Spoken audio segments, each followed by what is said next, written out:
What's going on, everybody? Today I'm in the Brookside neighborhood in Danville, and I have to say, from my personal experience, Brookside is probably one of my favorite standard, typical, traditional single-family home communities. It's not the West Side, which is, super expensive and luxury.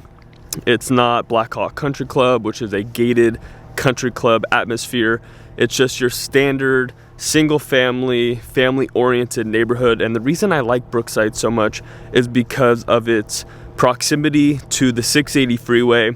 It's literally 3 minutes away. It's super easy to get there, and only some of the homes are affected by the freeway noise. A majority of them are a little deeper off of the 680 freeway, so you're not affected by that freeway noise.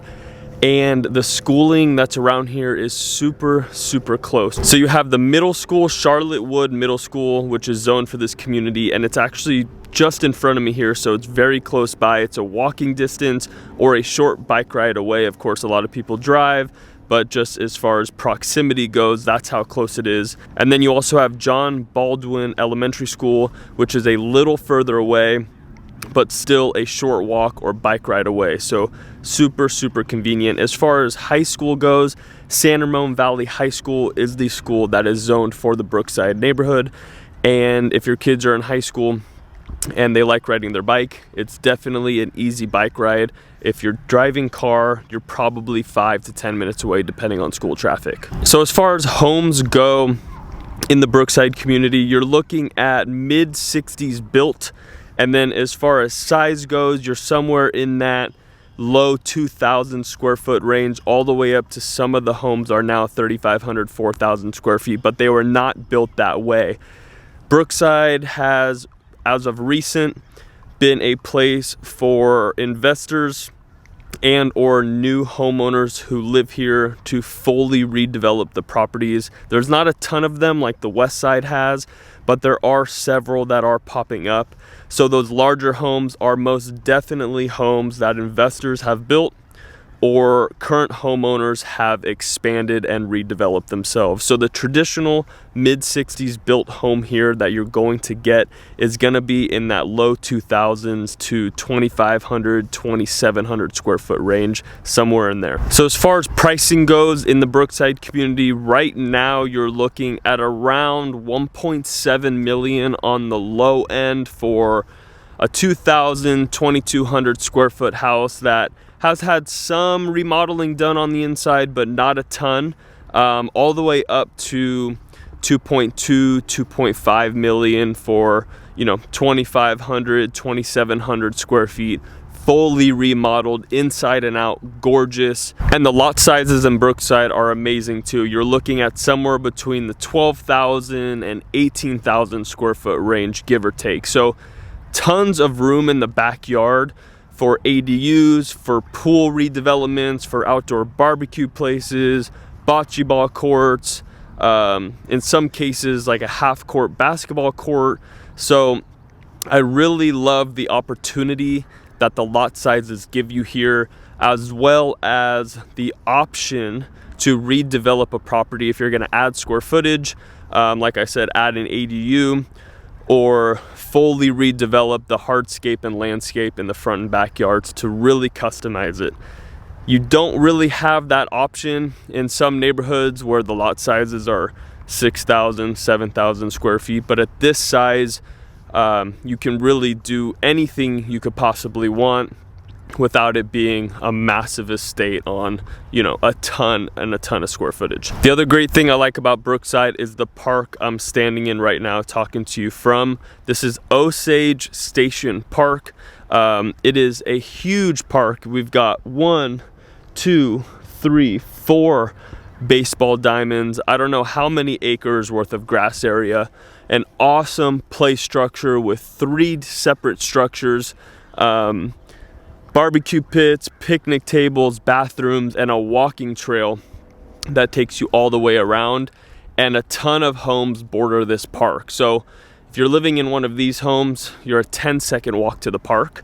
If you're living in any of the other homes throughout all of Brookside, you're an easy walk, bike ride, or a 1 or 2 minute drive away from being here. Now, as far as amenities go, retail shopping, grocery shopping, downtown Danville is a 5-minute drive.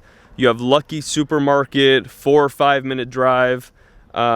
Several other grocery store options if you like your options. Starbucks, pizza spots, classic downtown one-off restaurants. Really everything is so centrally located right here, and that's another reason why I highly recommend Brookside. And I grew up pretty close to the freeway in Pleasanton, so about as close to the freeway in Pleasanton as Brookside is to the freeway here in Danville. So I really truly value ease in transportation, if you will. So I've grown up this way and I like it. I like how close this is to the 680. If you ever need to do anything, if you're commuting for work, you're a 2-minute drive to hopping on the freeway and doing whatever it is you need to do. So I really like that as well. Overall curb appeal of these homes differ, to be honest with you. Some of the standard original 2-story properties that were built in the mid-60s don't have amazing curb appeal. The single level homes do have nice curb appeal. They're kind of those wide ranch style properties, and that really does help that the lots here are wide and deep to give them that look. I can tell you though, I did help remodel a property on Everett Drive, which is in the Brookside community, which was one of those original 2-story homes. What we did was put an addition on the left side of the house that became the primary bedroom, and that really did help the scale and the curb appeal of the property. So that's just my 2 cents. Obviously you might think differently, but as I've come through the neighborhood, looked at a lot of properties here, that's what I think about the curb appeal. It's a mid-60s built community, so they're gonna look a little outdated next to an 80s, 90s, or post-2000s built home. But what I like and what some other people agree with me on is the opportunity to reimagine a property, buy it in one state, put their own touches on it once they've purchased it. So that opportunity is definitely here. You're not going to be buying into this community a turnkey house for the most part. Some are fully remodeled, but generally speaking, the opportunity to put your own finishes and touches on the house is going to be there, unless you're already buying one of these fully redeveloped, fully remodeled properties, in which case those options are here as well, and you'll just need to cherry pick those if you are in the market to purchase by going on the market and finding something there, or trying to find an off-market opportunity. All in all, Brookside, in my opinion, is one of the top choices as far as mid-60s traditional single-family home communities, purely based on its location, the proximity to the public schools that are here, and the lot sizes that the homes sit on here. If you are in that $1.7 to $2.5 million range and you're open to an older home with a wonderful location, then I highly recommend Brookside. So Brookside is located off of the Sycamore exit in Danville. You make a right. It's the first housing community on the right hand side. So it's very, very close locality wise. And you've seen a drive-through tour as I've been talking to you to help you understand and get familiar with what the community looks like, but we will end it with some more touring of the neighborhood, the surrounding areas, and then we will drive to downtown Danville so you can see just how far it really is and what the drive looks like from Brookside to downtown. So I hope you enjoy. Thank you so much.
And as always, my name is Cooper. I'm a full-time real estate agent with Keller Williams. I help people buy and sell homes in the Tri-Valley and San Ramon Valley between Livermore, Pleasanton, Dublin, San Ramon, Danville, and Alamo. So if you need any help whatsoever buying and or selling a home, or you have questions about the area that I can definitely answer for you, call, text, or email me directly any time of the day. A lot of people have been reaching out to me from my YouTube videos to help them buy or sell, or to answer questions about the area, and I absolutely love it. So if you need anything, reach out to me anytime. I'm always available to help.